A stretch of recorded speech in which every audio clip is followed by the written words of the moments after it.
نحمده ونصلي ونسلم على رسوله الكريم اما بعد فاعوذ باللہ من الشیطان الرجیم بسم اللہ الرحمن الرحیم۔ معزز ناظرین و سامعین، السلام علیکم ورحمۃ اللہ تعالی وبرکاتہ۔ مسائلن ہندس ازکہ شمارس من چھس بہ تہند خیر مقدم کران۔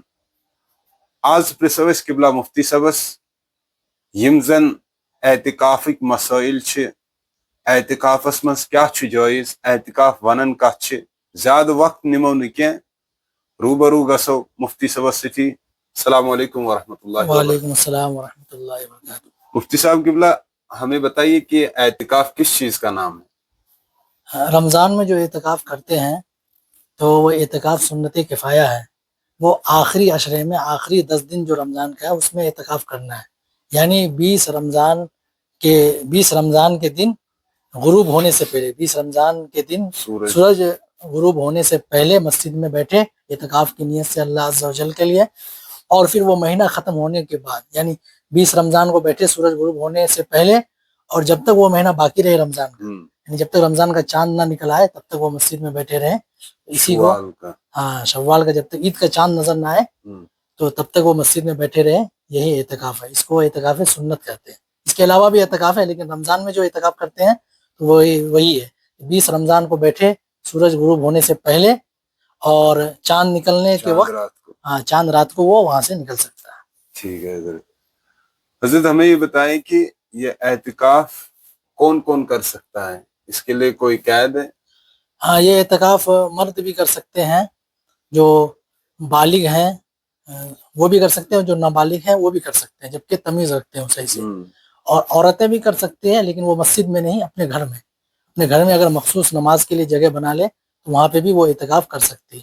اگر مخصوص نماز کے لیے جگہ نہیں ہے تو نہیں کر سکتی۔ ہاں، اگر پہلے سے نماز کے لیے مخصوص جگہ نہیں بنائی ہے، اب اگر وہ اعتکاف کرنا چاہتی ہے تو مخصوص جگہ بنا لے اور وہیں پہ اعتکاف میں بیٹھ جائے، وہ مسجد کے درجے میں ہوگا۔ وہاں سے اگر بلا عذر وہ نکلے گی تو اس کا اعتکاف فاسد ہو جائے گا۔ ٹھیک ہے حضرت، ہمارے یہاں یہ مشہور ہے کہ جو معتکف ہے اعتکاف کرنے والا، اگر اس کی نظر کسی عورت پہ پڑی تو اس کا اعتکاف ٹوٹ جاتا ہے، تو یہ کس حد تک یہ صحیح ہے؟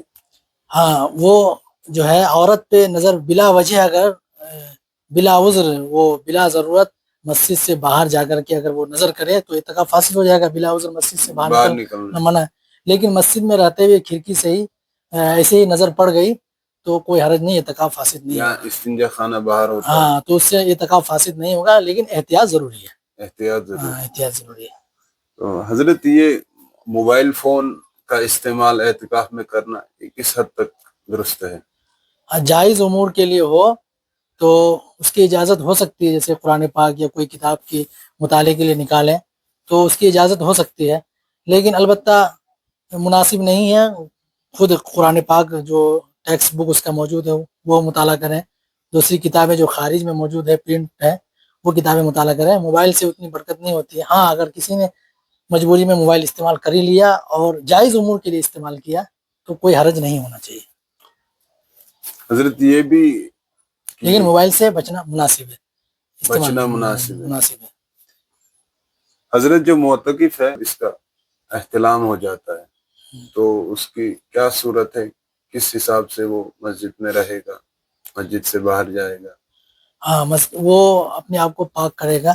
مسجد میں اگر انتظام ہے تو وہ ہے نہیں، کہیں بھی ہمارے ہندوستان میں اس کا انتظام نہیں ہے کہ مسجد ہی میں ہو، تو مسجد کے بغل میں جو غسل خانے وغیرہ ہیں وہاں جا کر کے وہ اپنے آپ کو پاک کر لے اور پھر اندر آ جائے۔ ضرورت ہو نہانے کی تو اپنے آپ کو نہا لے اور پھر مسجد میں آ جائے، تو اس سے اعتکاف میں کوئی فرق نہیں پڑے گا۔ حضرت، یہ جو ہے کہ پہلے وہ تیمم کرے گا مسجد میں ہی، ہاں، وہ ہے، وہ کر لینا چاہیے، وہ تیمم وہیں پہ کر لے تاکہ حتی الامکان طہارت، تو احتلام ہوا تو اس کی طہارت تو تیمم ہے نہیں کیونکہ پانی موجود ہے، لیکن بس ایک تخفیف کے لیے کہ ہاں مسجد میں تیمم ہم کر لیے تو کچھ حد تک تخفیف ہو گئی طہارت۔ جیسے کہ کوئی شخص ناپاک ہے تو وہ اس وقت نہیں نہا سکتا ہے، رات کے 12 بجے میں ناپاک ہو گیا، اس وقت وہ نہیں نہا سکتا ہے، تو اس کے حکم یہ ہے کہ وہ وضو ہی کر لے، کم سے کم وضو کر لے گا تو کچھ تخفیف ہو جائے۔ تخفیف تو ہوتی نہیں، لیکن ایک یہ ہے کہ وضو کر لے گا تو اس کو نہانے کی توفیق مل جائے گی فجر تک۔